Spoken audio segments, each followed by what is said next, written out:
Ya, assalamualaikum warahmatullahi wabarakatuh. Selamat siang. Hampir salah nyebutnya. Gimana kabar?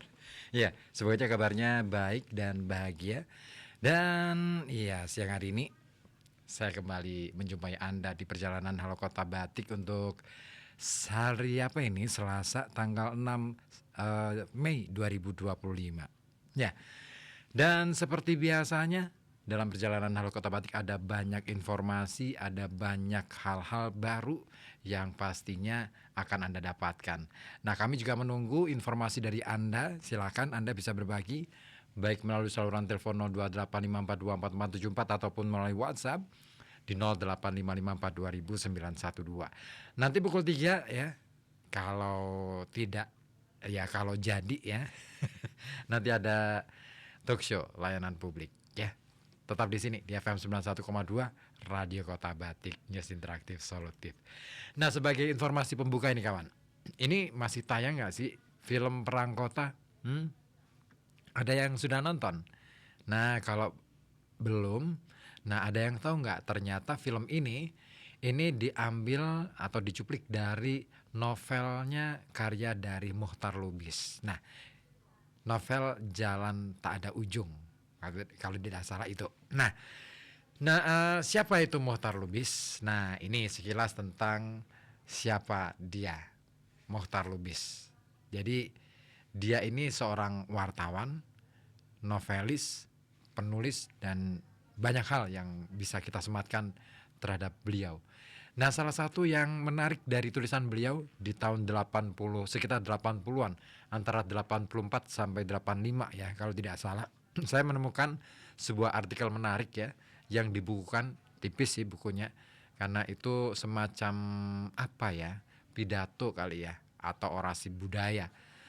Mohtar Lubis ini tahun-tahun 80-an di Indonesia ya, ini sudah membicarakan tentang artificial intelligence atau AI kalau sekarang orang menyebutnya.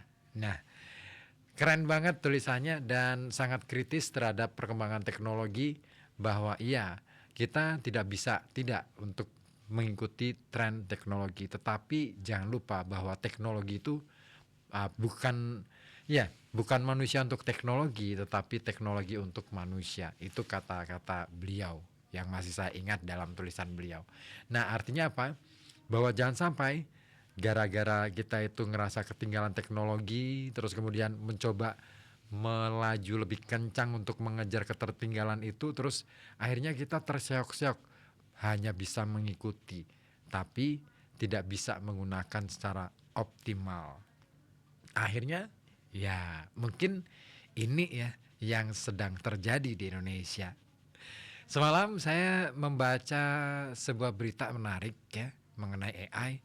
Salah seorang pakar jurnalisme Amerika bahkan menertawakan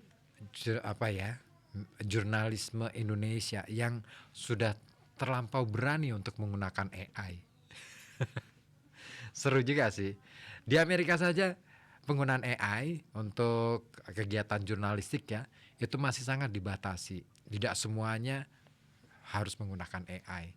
Itu hanya untuk istilahnya membuat analisis ataupun menelusur data ya, men-searching data yang sekiranya belum atau sulit untuk ditemukan. Maka data-data itu dicari menggunakan perangkat AI. Nah, persoalannya adalah di sana semua data sudah terdigitalisasi. Ya, mungkin ada sebagian yang belum, tetapi paling tidak tertata rapi.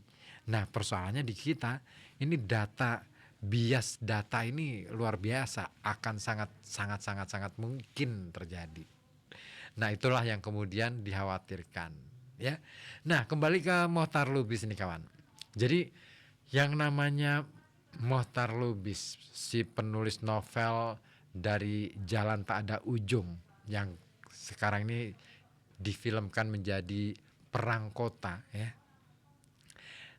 Dulu pada masa kecilnya itu dia dikenal sebagai anak yang nakal, bandel. Bahkan di antara saudara-saudara lainnya, dia ini memang terkenal paling nakal. Tapi ya nakalnya seorang anak ya biasa gitu ya. Nah, itu yang dikenang oleh Mohtar Lubis. Nah, ketika umur 5 tahun, Mohtar Lubis ini menyaksikan dua kuli kontrak dihukum oleh serdadu Belanda di belakang penjara yang letaknya di belakang rumah. Dan dia melihat bagaimana kuli-kuli itu dipaksa menelungkup di atas papan dan kemudian punggungnya dicambuki hingga berdarah. Nah, kenangan itu sangat membekas di benak Mohtar Lubis dan dia ngerasa sakit banget. Namun karena umur dia waktu itu masih sangat kecil, maka kesan itu hanyalah berupa rasa tak enak hati atau rasa sedih. Yang membuat dia sekeluarga merasa tak enak hati adalah karena mereka mau tidak mau menyaksikan pemandangan yang keji.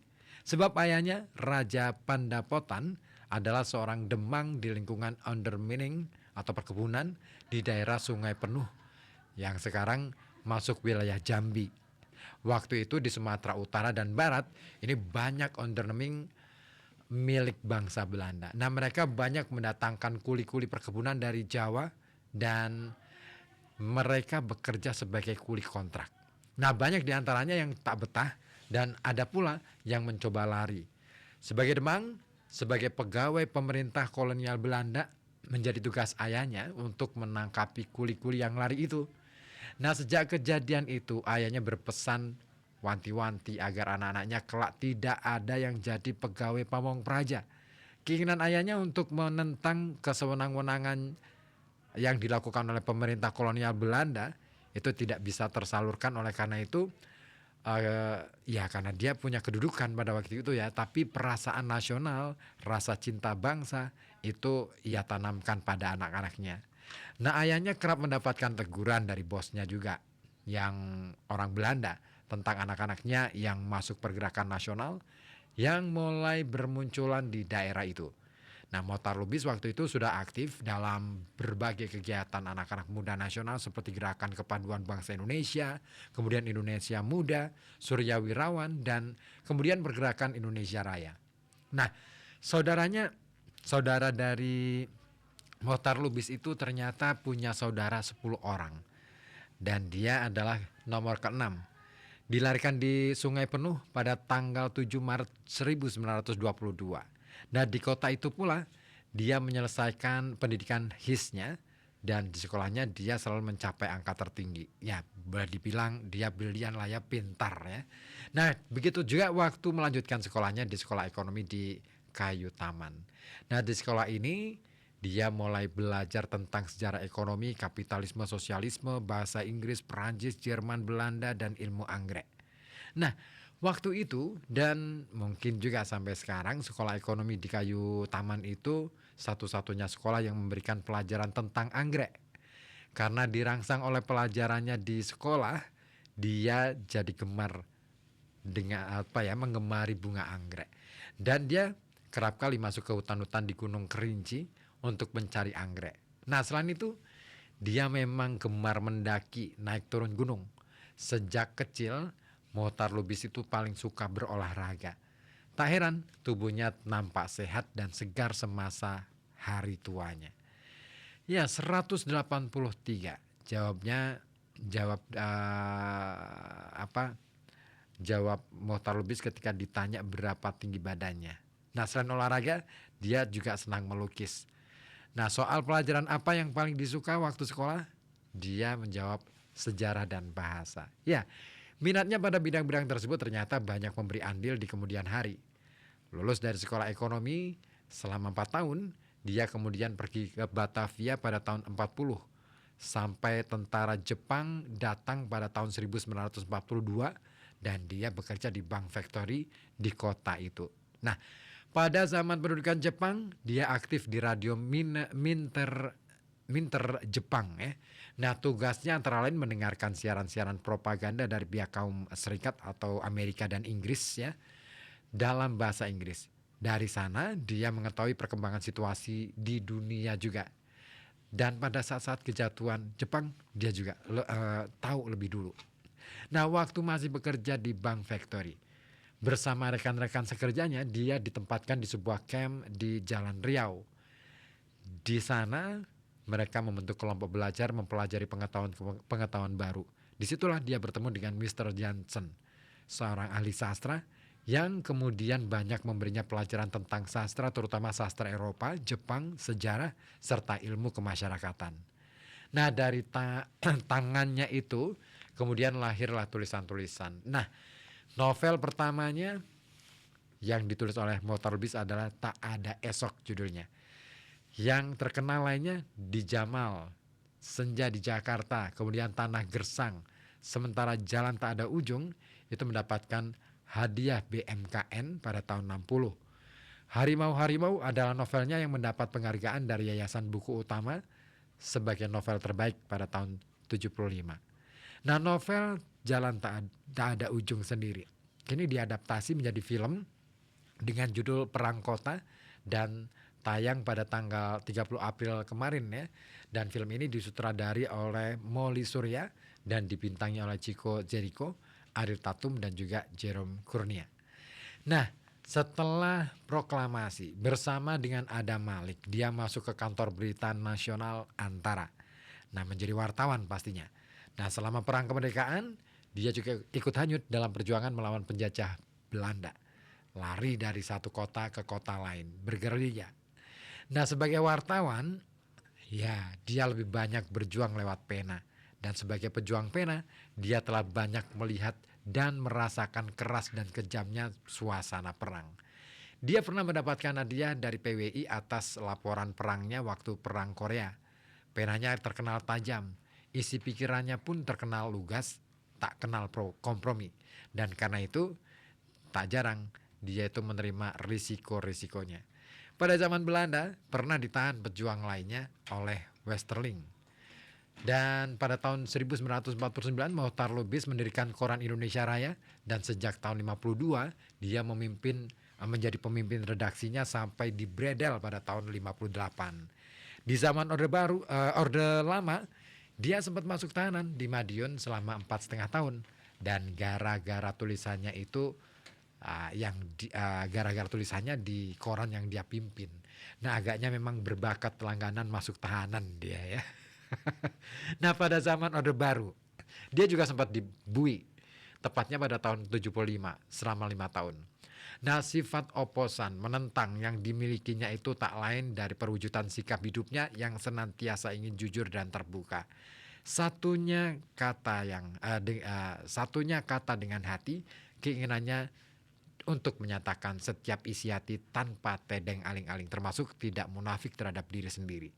Nah, prinsip yang terpuji inilah diharapkannya dimiliki oleh bangsa Indonesia sebagaimana yang dia kemukakan dalam sebuah ceramahnya di Taman Ismail Marzuki, Jakarta yang sempat membangkitkan perdebatan.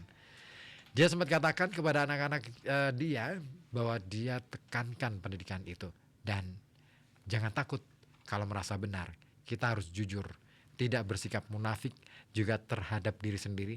Kalau hitam katakan hitam, kalau putih katakan putih. Dan kita harus berani mengatakan kepahitan kalau memang pahit. Dan Pak Mohtar Lubis selanjutnya menganjurkan, kita harus damai dalam kekurangan, kita harus damai dalam ketidaksenangan, kita harus mau berusaha memperbaiki diri sendiri, jangan cepat putus asa, jangan cepat ingin sukses, kita harus kerja keras, harus gigih.